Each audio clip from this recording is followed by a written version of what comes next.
अब बात संभल में मिले मंदिर से जुड़े दंगों के तार की। हिंदुओं का आरोप है कि 1978 में संभल में दंगा हुआ। उस दंगे में 184 हिंदुओं की हत्या की गई और यही वजह है कि दंगा के बाद हिंदुओं को पलायन करना पड़ा, मंदिरों को बंद कर दिया गया। अब 46 साल बाद संभल के बंद मंदिर खोले जा रहे हैं, लेकिन मंदिरों के खुलने के साथ 1978 के दंगों की फाइल भी खुल गई है। दंगों की ऐसी ही एक फाइल है बनवारी लाल गोयल की। वही बनवारी लाल गोयल जो साहूकार थे, जिन्हें दंगाइयों ने साल 1978 में दंगे में बड़ी बेरहमी से मार दिया था। बनवारी लाल के साथ करीब 25 हिंदुओं को जिंदा जलाकर उनकी हत्या कर दी गई थी। बनवारी लाल के बेटे बीते 46 साल से इंसाफ के लिए भटक रहे हैं। आज तक संवाददाता श्वेता सिंह ने बनवारी लाल के बेटे से एक्सक्लूसिव बातचीत की। आपके परिवार के लोगों की हत्या की गई थी जब यहाँ पर दंगे हुए थे। आप उसके बाद कितनी बार संभल आए? ये 78 में मेरे फादर का वैसे मर्डर हुआ था। उसके बाद हम 93 तक संभल में ही रहे। उसकी एक वजह तो ये रही कि हमारी परिस्थितियां भी ऐसी नहीं थी कि हम संभल से कहीं जा सकें, क्योंकि उसमें इतने ज़्यादा लॉसेस और वो सब हो गए थे। उसके बाद 93 तक हम यहाँ रहे हैं, तो उसके बाद भी कुछ बिजनेस कनेक्शन ऐसा था कि फ्रिक्वेंटली आना रहता था, लेकिन अब 8-10 साल से बहुत ज़्यादा कम हो गया है। बहुत कम हो गया। अब मैं जैसे आज आया हूँ तो करीब 3 साल के बाद संभल आया हूँ। आपका जन्म उस समय हो चुका था? जन्म मेरा हो चुका था उस समय, जब 78 में मेरी 15.5 साल 16 साल एज थी। आपको क्या याद है उस समय की, उस दिन की क्या याद है? उस दिन की, उस समय सुबह 11 बजे के आसपास का समय रहा होगा। शहर में ये अफवाह उड़ा दी गई कि मौलवी जी हैं, उनका जामा मस्जिद में मर्डर हो गया है।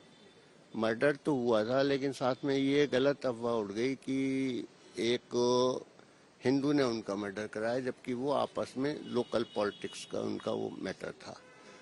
उसी में कुछ मंजर शफी थे और कुछ मुस्लिम ऐसे थे जिन्होंने उसको ज़्यादा फैला दिया।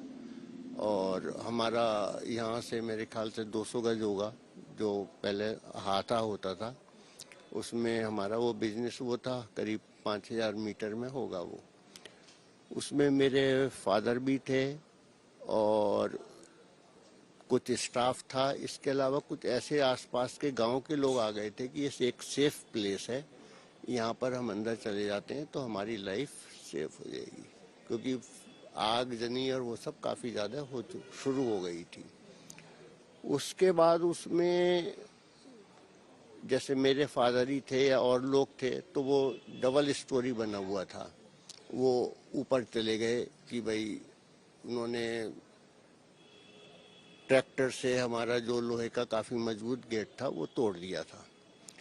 उसको तोड़ने के बाद उन्होंने देखा कि लोग नहीं है, तो वो ऊपर देखने चले गए। वहाँ पर ऊपर ही सब लोग थे।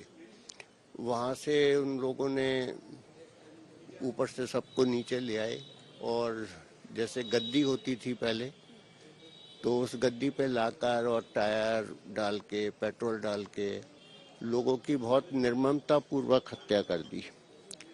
उसमें भी उन्होंने, मतलब जैसे मेरे फादर ही थे, हमने तो नहीं देखा, लेकिन मेरा रसोइया था हरद्वारी लाल, वो उस समय नीचे ही था और उसने अपने को ड्रम के अंदर छिपा लिया।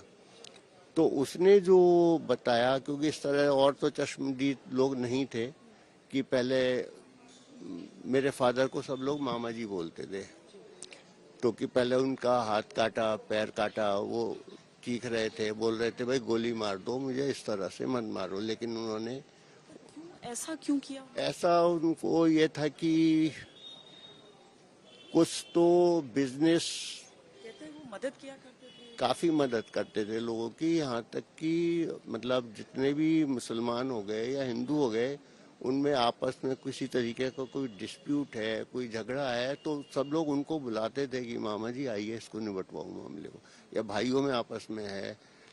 और उनको ये था कि अगर ये जीवित रह जाएंगे तो ये केस बहुत वैसा हो जाएगा, उसमें हम लोग फंस जाएंगे। इस वजह से उनको ये भी वजह एक रही होगी। इंसाफ मिल पाया कभी? इंसाफ नहीं मिल पाया। यहाँ तक कि जो उस समय डीएम थे वो फरहत अली थे, उन्होंने भी दंगे को बचाने के लिए कोई एफर्ट्स नहीं किए। अगर शायद प्रशासन कुछ करता तो इतने बड़े हादसा नहीं होता। इसके आगे कभी मामला चला हो? उस मामला चला। अब मेरे कजिन थे ओम प्रकाश गर्ग, एडवोकेट, तो उन्होंने उस केस को पूरे उसके साथ लड़ा और हिम्मत भी रखी, सारा कुछ करा, लेकिन दुर्भाग्य से 92 में उनकी डेथ हो गई। उसके बाद मुसलमानों ने प्रेशराइज करके और वो करके कंप्रोमाइज जिसको कह सकते हैं वो करा दिया। मतलब किसी को सजा नहीं हुई, केवल कॉम्प्रोमाइज हुआ इसमें। कंप्रोमाइज क्या, बस वो फिर उन्होंने शायद डेट्स वगैरह में जाना बंद कर दिया। कोई और ऐसा व्यक्ति था नहीं, इतना ज्यादा उनकी दबंगई थी कि कुछ उसमें हो नहीं सका।